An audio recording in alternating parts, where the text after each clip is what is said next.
அமெரிக்க அதிபரின் வரி விதிப்பு நடவடிக்கைக்கு பிறகு திருப்பூர் பின்னலாடை துறை தள்ளாட்டம் கண்டுள்ளது. பிப்ரவரி 1ஆம் தேதி தாக்கல் செய்யப்படும் ஒன்றிய அரசின் பட்ஜெட்டில் சலுகைகள் அறிவிக்கப்படுமா என பின்னலாடை தொழிலில் ஈடுபட்டிருப்பவர்கள் எதிர்பார்த்து காத்திருக்கின்றனர்.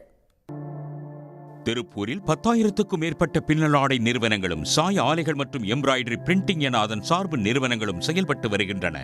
இதன் மூலமாக 10 லட்சத்திற்கும் மேற்பட்டோருக்கு ஆண்டு முழுவதும் வேலைவாய்ப்பு கிடைத்து வருகிறது. வெளிமாநில தொழிலாளர்களும் வேலைவாய்ப்பு பெற்று வருகின்றனர். இந்நிலையில் அமெரிக்க அதிபர் டொனால்டு டிரம்ப் விதித்துள்ள கூடுதல் வரி காரணமாக அந்நாட்டின் ஜவுளி ஆர்டர்கள் பெருமளவு நிறுத்தப்பட்டுள்ளது. இதன் காரணமாக ஏற்றுமதியில் 45% சுணக்கம் ஏற்பட்டுள்ளதாக ஏற்றுமதியாளர்கள் கவலை தெரிவித்துள்ளனர். அமெரிக்காவிற்கு ஏற்றுமதி செய்யும் நிறுவனங்களுக்கு 20% ஏற்றுமதி எக்ஸ்போர்ட் ஸ்கிரிப்ட் என்கின்ற அளவில் ஒரு மானியத்தை கொடுக்க வேண்டும். அமெரிக்கா இந்தியா வர்த்தக ஒப்பந்தம் ஏற்படும் வரை அதை தொடர வேண்டும்.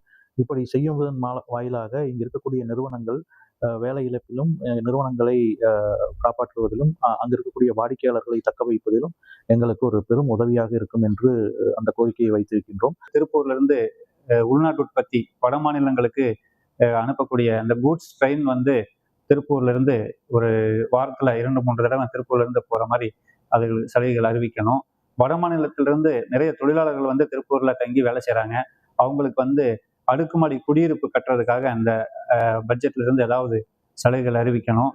தொழிலாளர்கள் வாழ்வாதாரம் காக்கவும் ஏற்றுமதியாளர்கள் நிதி பிரச்சனையின்றி தொழிலை நடத்தவும் ஏதுவாக பல்வேறு சலுகைகளை பட்ஜெட்டில் ஒன்றிய அரசு அறிவிக்க வேண்டும் என்பதே பின்னலாடை உற்பத்தியாளர்களின் பெரிய எதிர்பார்ப்பாக உள்ளது.